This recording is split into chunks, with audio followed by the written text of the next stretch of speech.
Today, I have a regular conversation partner with me, Rebecca Norton. We're being brave today, brave particularly in my case, because we can be seen. Look at us up there. We usually hide away behind the slide, but we thought we'd do things this way, or at least I thought we'd do this when I bullied Rebecca into showing herself. That's not a problem for you, but it is for me because my hair looks ridiculous because I can't get it cut because I'm shielded at a time of pandemics. That's my excuse. That's why my hair looks so ridiculous. It usually looks ridiculous, but I'm not going to use the whole of this conversation about my hair. So, Rebecca, this is where we also say, tell us about yourself, what you do, and start us off, please. Hi, Andrew. Yeah, Rebecca Norton from Sense of Direction, life coach and wellbeing person. Basically, that's my joy is helping people manage their wellbeing and their work-life balance. Yeah, I think these are some really good questions, and this is often what my clients will ask me. Well, how long do I need coaching for, and how often are the sessions and things, and this is something that I've been sort of, I guess, dabbling with a little bit over the last few years since starting out. Is right, how many sessions is the optimum? How many weeks between sessions, and I guess some of this came from my own personal experience of working with a coach while I was doing my training. I worked with a coach for about 6 or 7 months, I think it was, and we had a session once a month. Now, I personally found that was too long a distance between sessions. I felt that I lost momentum in between. So when I started my own business, I decided that I didn't want to wait as long as a month between sessions. I mean, sometimes I have clients where things happen and it does end up being a month, but I normally suggest to my clients we sort of meet every 2 to 3 weeks maximum. I sometimes find that a week goes very quickly, and you don't necessarily have time to implement things or do things. But saying that, I've got a client at the minute who is eager. He wants to meet every week. the minute, so I am flexible, but I'm also sort of conscious of, I think it depends on the client and also what you're coaching on as well. I don't know what you found with this. Well, I've written some. I've got monthly, 2 to 3 weeks, weekly. I was wondering when you were going to go down to daily. Yeah. I think the reason I prompted this one is it's very current for me. And I think the other word I've written here is momentum. I think it is all about momentum. And I think if momentum is the driving force, then it's whatever regularity of cycle keeps momentum where it should be. Maybe for some people that's a month, maybe for others it's a week. I don't think it's prescribed, we will meet every 3 weeks. The trouble partly, I suppose, is that we don't understand an appropriate cycle until we're into it. So we start with one cycle and we might adjust it to another. Yeah, and I'm quite flexible with that as well. I don't necessarily mind. I'm not prescriptive and say, right, if you choose that it's going to be every 2 weeks, then we're sticking with that. I'm quite flexible in terms. So I've got a feeling that the person who's at the minute is wanting weekly, I suspect that we may go to 2 weekly further on down the line, just because, and it's also to do with work patterns as well, and my capacity as a coach, but also my clients. If they're working and they haven't got the time or something crops up, then we have to be a little bit flexible. But I think you're right, the momentum thing is the key point. That's my only worry is when people say, oh, well, let's do it once a month. I just worry that that's a long time between sessions. So my temptation there is if people want to do that, I will encourage them to engage with me in between sessions.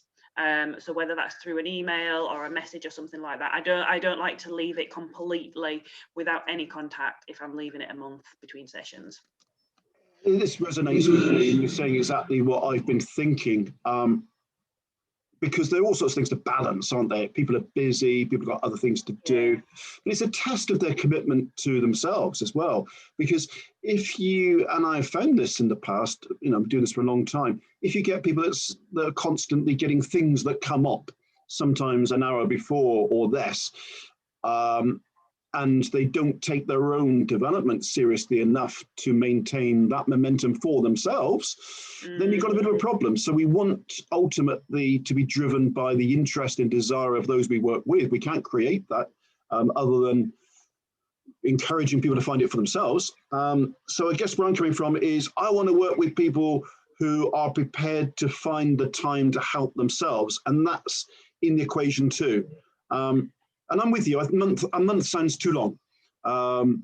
A week sounds typically, but as we say, we tailor it, typically a bit intense, but there are times when that's necessary. And there are times when I've worked with clients on a daily, virtually continuous basis when we're working on something together, when it becomes less of a coaching thing and more of a co-working thing. It's strange how these things morph sometimes.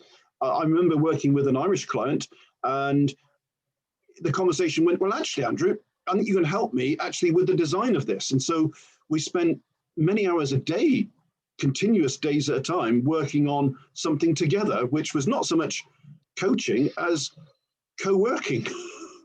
Yeah, and I think, again, you touched on something really, is that it depends on the time frame that people have as well, or if they've got deadlines. So say, for example, they've got something that they want to achieve within a specific time frame. Again, that's going to dictate how often we work with that person, isn't it, as well? So I think that's something, for me, that's, I suppose, it's one of the questions to ask and have that in that conversation initially when you're working with somebody. I always sort of, it's one of the things I do bring up in that initial consultation with people is, I say to them, I normally suggest between sort of 2 to 3 weeks between sessions.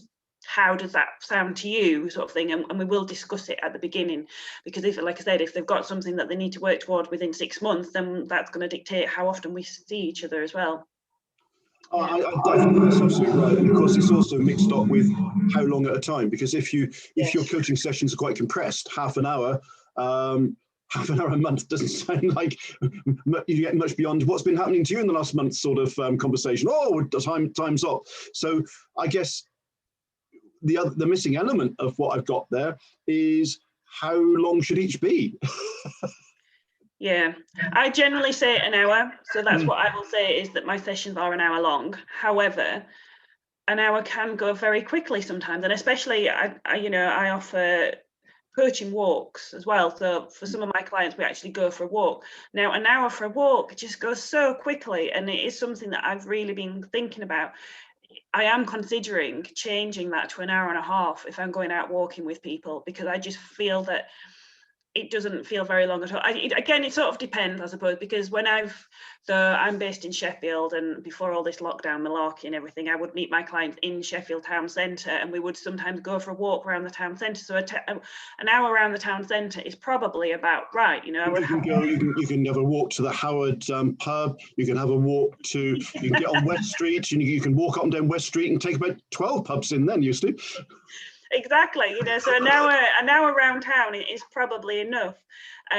But then I meet some of my other clients I meet on the outskirts of Sheffield, more in sort of like the smaller villages. Yeah, Fleur-de-Lis at Totley and all around there. I mean, you could do Rebecca Norton's coaching pub crawls on a Friday night. This is good. I don't think we get much coaching done then. Again, it depends. I generally say to people an hour, and I generally say my package is 7 sessions. So I call it the Magnificent 7. It just is that way. So for me, it is sort of 7 sessions of an hour. But I am flexible on that. I'm not one of these people who keeps an eye on my clock and says, right, that's it, your time's up, and calls it quits there. Unfortunately, I do overrun on many an occasion, because it just doesn't feel right to cut it short sometimes, if you're in the middle of things. You got your timer. I don't know about yourself. What do you find in terms of the length? Well, we've had a bit of this one before, haven't we, when we talked about how long, and I guess what I was saying to you then that I stay true to, and that is I say a morning or an afternoon. And by the way, that's not a cost issue. So it's not as if, I'm going to charge you more for 2.5 hours than whatever. I tend to be a bit, I'm prepared to say, not disorganized, but not particularly tight on time. I'll give people the time they need. And I'm certainly not you've got an hour, you've got 5 minutes to go, we better wind this up now type person. I tend to not schedule anything else for a morning or an afternoon when I've got a coaching session, because it could take that long. Yeah, and I think that's a good thing as well, just to have that flexibility, isn't it? There's nothing worse than feeling hurried at the end of a coaching session. You're just coming through a breakthrough or this really important point, and they're like, right, we've got 5 minutes, so let's wrap this up now, sort of thing. Yeah, I think you need to be, it is important to me to be flexible with my clients as well. I do try and stick to about an hour. That's what I say to them. But I am, I will overrun if it feels appropriate to do so. And there's a reason to not have long sessions, because long sessions can become rambling. Longer sessions should be longer because they've got a reason to be. Not, well, that was 2 hours, but there's probably really only an hour worthwhile in that. We don't want that feeling either. No, and I think that's a good point as well. So a longer session doesn't necessarily equate to better results, does it? So I think sometimes having, that you've got an endpoint, it does actually keep people on track a little bit more and keeps you a bit more focused. So the benefits of both, really. And we've talked before about how we are different in many ways. And one way in terms of our coaching practice is that most of my work is corporate. It's working with organizations, very often with a number of people on the similar topics. I might work with up to 8 or so people or more, not many more. And I would expect to see those 8 people a number of times over a certain period. We'll come on to that in a bit. Whereas you tend to be working with individual practitioners. Now, that means for me, I find typically, but not always, that corporate clients like a bit of neatness, a little bit of consistency. So they don't want me having an hour and a half typically with Rebecca Norton and 45 minutes with Andrew Gibbons. And that constrains what we're talking about a bit. We can't work quite so client-focused a way if the client expects every session to be for the purpose of paying a fee or whatever, precisely at the same time. Yeah, I guess that's quite interesting, isn't it? And I suppose that element of fairness, it's like, well, why are they getting longer than I'm getting? Or why are they getting shorter than I am? Yeah, exactly. I mean, and also I suppose I am conscious of it. It is interesting, and I think it has to. I'm conscious that it's a two-way process for me as well. So for individuals, so for example, sort of last autumn, I was coaching a lady who got 2 young children. Now for her, occasionally she did bring her youngest with her, who was in a pushchair, and that was fine because we just walked around and not a problem. But with the other one, sometimes if she had childcare, then we had to keep it within that time frame because she had to get back to pick up the child. So it's not just about me, it's also about my clients as well. So it's not fair of me to overrun if my client needs to be kept within that time frame as well. So it is definitely a two-way process on that. Yeah. So where are we getting to with how long? I think we're saying momentum is everything. It's whatever cycle maintains momentum, that it's flexible, that it starts out with one pattern, which may or may not choose to be the appropriate one, that it's negotiable, that it's not us imposing a structure. We should be client-led and should be saying what works for you. And by the way, I'll say this, though some people might not agree with it, sometimes we know best, because we might say, well, Rebecca, the client, what do you think? Oh, I reckon every 8 months will suit. Oh, that doesn't really seem right to me. So sometimes, although we want to be client-led, being client-led doesn't mean we have to go with everything the client says, because sometimes, because we do this a lot, we know best. Yeah, very much so. And I think in terms for myself, because I'm working with individuals, most of them haven't had coaching before, or if they have, it's only been a very limited experience. They do actually rely on me to suggest the structure. They don't necessarily have that clue of what works and what doesn't. And I think an hour is about right, because I think after that you do start losing the attention with people as well, especially if it is that. So for me with the walking, it's slightly different because we're in a different environment. So an hour and a half feels about right. Like that, I think I will be flexible in future with that. But if it's just either, if especially in these environments where we're doing a lot of stuff online, an hour is long enough. To ask somebody to be attentive and present for. I think that's, and also ourselves, let's not forget ourselves in this, because it's an intense thing for us. And there are limitations on most people. Hey, I'm speaking for myself here. Maybe it's not everyone else. There's limitations. I'll speak for myself. I can only concentrate for so long and with such intensity for so long. Don't ask me to be putting as much focus for 3 hours into something as I could for up to 1.5. Yeah, that is really important. I think when you're fully present, it takes a lot of energy to do that, and it can be quite draining. So you're right, for me to give my best, I know that I can't really do much more than an hour, because my mind starts to wander off and I get tired, and I just haven't got that capacity to be fully present as much as I want to be for my client. So I think, so yeah, I think sometimes, 45 minutes can work well with some people as well, because it's a bit sharper focus, you keep that momentum going and stuff as well. So it can vary. I think, yeah, being flexible is key. It's interesting that we're using how long between to get into how long should they be, because that does impact on how long between, because the more we can get from a session, you could argue, the less the need for it to be quite so soon for the next. But there are other variables, such as the urgency of a task or something. I mean, I'm working with a client now who's taken on a new role, and who's got a key meeting to run in a couple of weeks. That's probably going to mean 2 or 3 sessions in that time, which is unusual. So in that case, it's task issues which are dictating the regularity and the length of time. Yeah, so when there's something very specific like that, like you said, that task orientated, there is that desire, especially on the client's part, to get to get something sorted, isn't there? So there is more of that desperate sort of time frame and a direct time frame. So yeah, I think and I like to give, and that's why I say that for me, generally speaking, with the clients I work with, I find that a week can go very quickly, because we do agree on actions at the end of every session. We always agree on actions, and I normally give them some sort of exercise to do or something to practice as well and to implement. So a week is not very long, life gets in the way, and I just find that a week goes very quickly. So that's I am always slightly conscious of that when my client says, yeah, let's do it next week. It's like, okay, let's see how it goes and see whether you actually have time to implement some of these things. Yeah, absolutely. And you know that I use video a lot, in as much that I'm working with a corporate client with currently 11 people, is that right? Or 10 and we're getting a balance between pairs or small groups and working one-to-one. We're doing quite a bit of each. And I'm giving people videos to watch.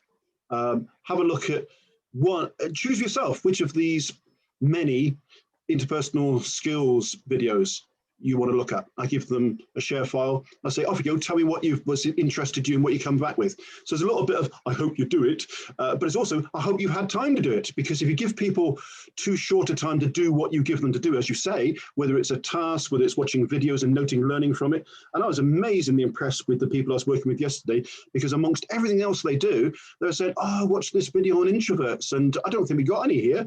And that's a bad thing, because we're just excluding half the workforce potentially. I think, oh, insights, wonderful.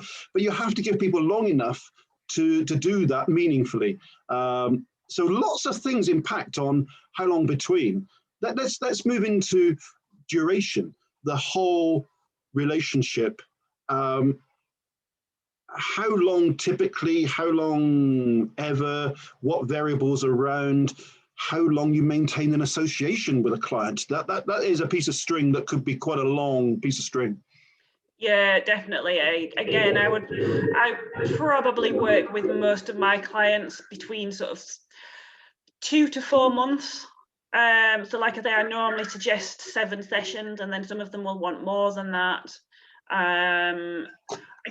Again, it sort of depends on the progress that they've made, how useful they've found the experience, and it also depends on the time of year that you do it. I know this sounds really stupid, but if you do it around sort of the end of the year, you've got then Christmas to factor in and things like that. So people, there might be longer gaps between that. The same in the summer holidays as well. Often people want to go away, or you're away, or whatever. So it's matching those timetables. So actually, the time of year will sometimes impact on how long the relationship goes on for, because other things get in the way. Well, we're speaking, of course, as Christians, in a certain latitude and time sphere. I was talking yesterday with an Indian fella in Pune, and his festivals are not Christmas. So it's being aware of Hindu or of Muslim festivals and so forth. The more global I find myself working, the more aware you become that our own festivals, our own interruptions to work. Christmas is such a pain, gets in the way of work, aren't everybody else's. Yeah, definitely. And that's just, like you say, it doesn't, they're just my examples of things that, but yeah. A number of different factors can get in the way, can't they, when we're planning these things. So I would normally, like I say, I normally work with a client between 2 to 4 months, and I also think that's a nice amount of time to get to know somebody as well. I always explain that coaching is a process, it's not a destination. You know, you're not going to get change overnight, and therefore you have to stick with this. It will take a little while, and for some people, I might be at the beginning of their journey. For other people, they might be well along that journey and stuff as well. So that also comes into some of these factors, I think. Yeah, I mean, again, I think we have different dimensions on this, which is good, because it'd be boring if we all thought the same way and did the same things all the time. I have just,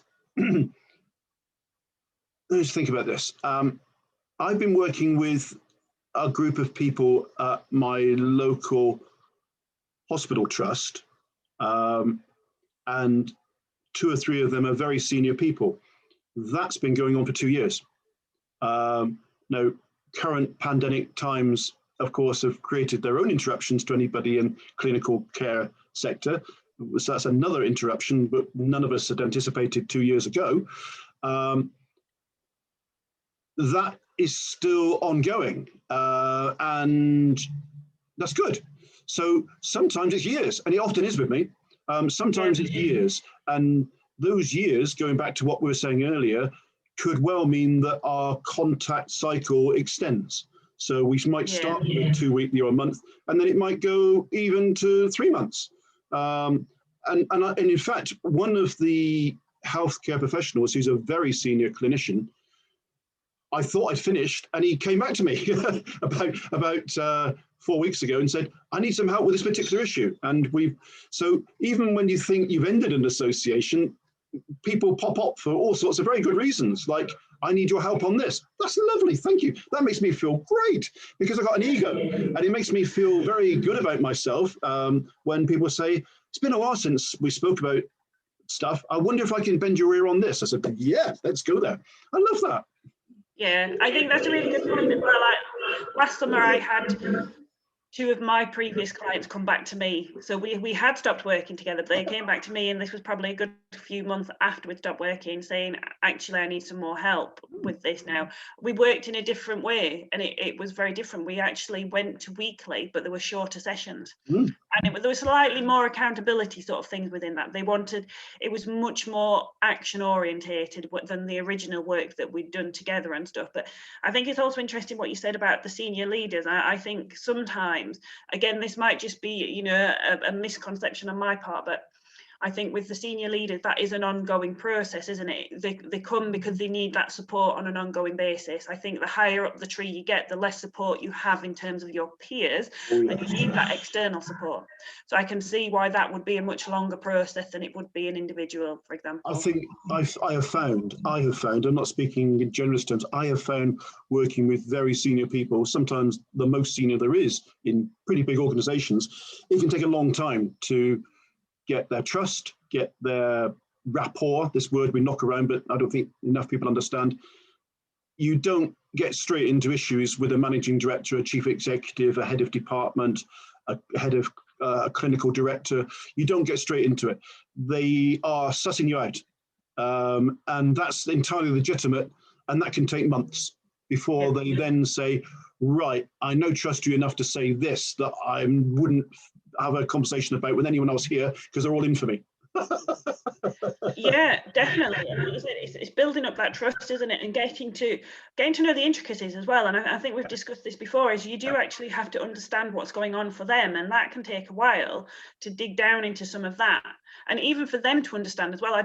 It's not always about them deliberately holding back. It's like you say, they're building that trust so they can uncover some of these different layers that's going on, and that does take time to do, definitely.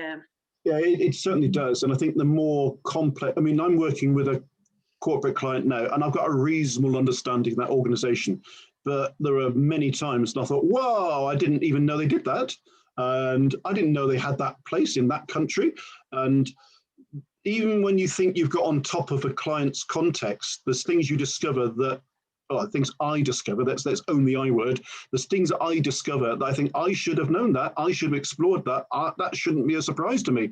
So working in a complex situation, particularly a corporate one with all the politics, the structures, the mergers, the acquisitions, the coming and going of people, it takes a heck of a lot of time to get on top of it. And just when you think you have, something else changes you didn't even know about. So that's in the mix as well. So duration, in my case, sometimes, yes, there's an expectation that this will have an endpoint within the next 6 months.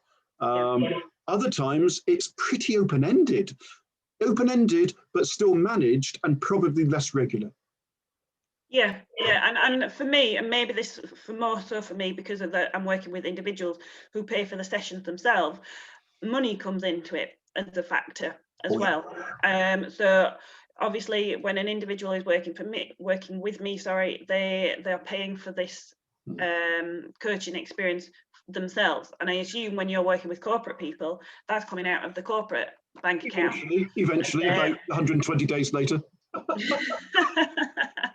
So there is a difference in terms of, for individuals, for them, they need to have an endpoint because they need to know how much money it's going to cost. And then, like I said, the two ladies that I worked with last year came back to me, and for them, we renegotiated and stuff. And but I think you're right. I think and that was more of an ongoing system with them. That was an ongoing relationship, but it's something that we need to review every few months and stuff. Are we happy with this? Do we need to change anything? And they're both taking a break for a little while again now, but I know for a fact that they're probably likely to come back again because of the nature of the things that they want some support with.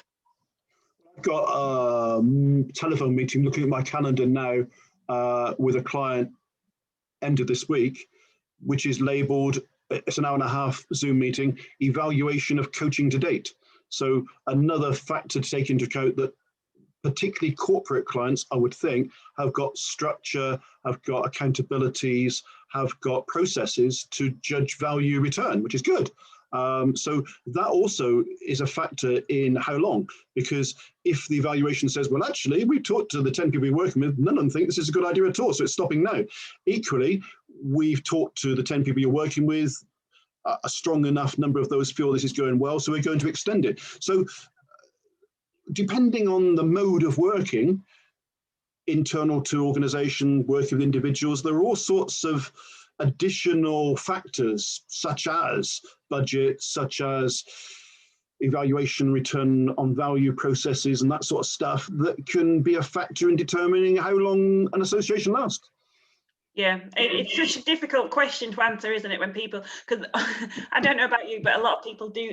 One of the questions that comes up at the beginning of the relationship is, how long is this going to go on for, and how many sessions do I need, and everything.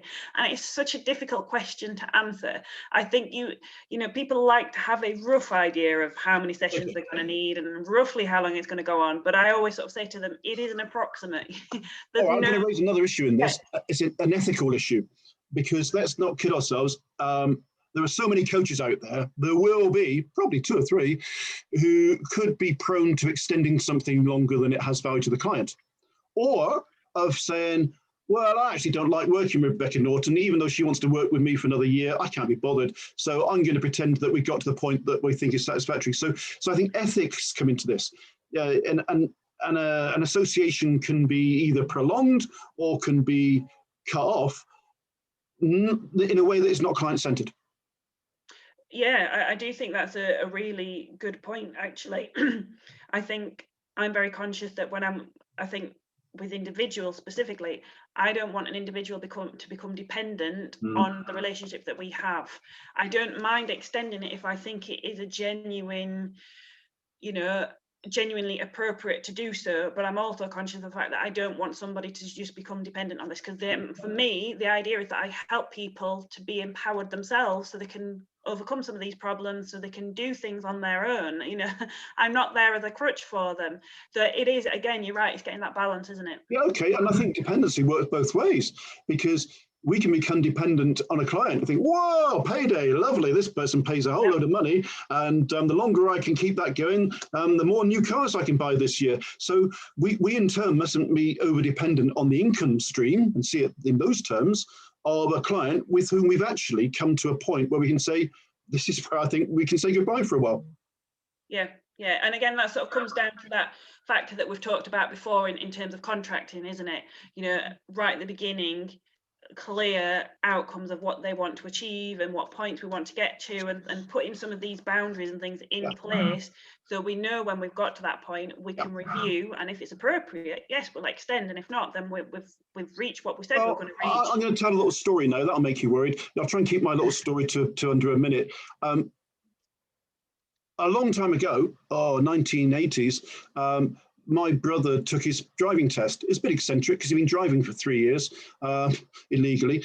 So he decided that it was time he did a test because he didn't want to get stopped and so forth. So we went to Gloucester Driving Test Centre, and he went off and took his test. By the way, I thought he passed because the conversation in the car with the examiner got out and he drove off. He actually failed, but he still drove off, which wasn't a terribly clever thing to do. But that's neither here nor there. That's peripheral to the story. Oh no, the story hasn't happened yet. While I was in the porter cabin waiting for that test to happen, there were 2 driving instructors there. And so the 3 examiners were all out there, one with my brother and one each with these other 2 guys from the driving. And the driving instructor guys knew each other. And one said to the other, so yours going to pass? Said, yep, afraid so. I said, yeah, mine too. It's going to cost me that.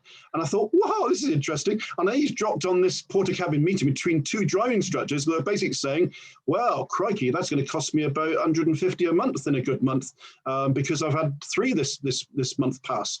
And they were actually moaning about people passing due to their coaching them to drive because they lost the income stream. Yeah, and like you said, that's the worrying thing, isn't it?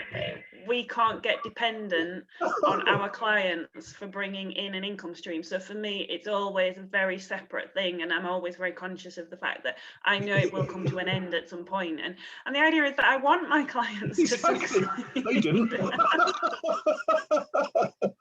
Maybe I was naive about the whole driving instruction industry, but that was a real eye-opener that day. But there are implications for us, isn't there, of we must be focused absolutely and ethically and properly on the needs of the client, not of our own bank statement. Yeah, and ultimately as well, I think when you do, it will serve us well to do a good job, because then our clients will go and say, well, you know what, I did this and this was the person who helped me to get where I wanted to be. Yeah, if you need some support, then go and work with them.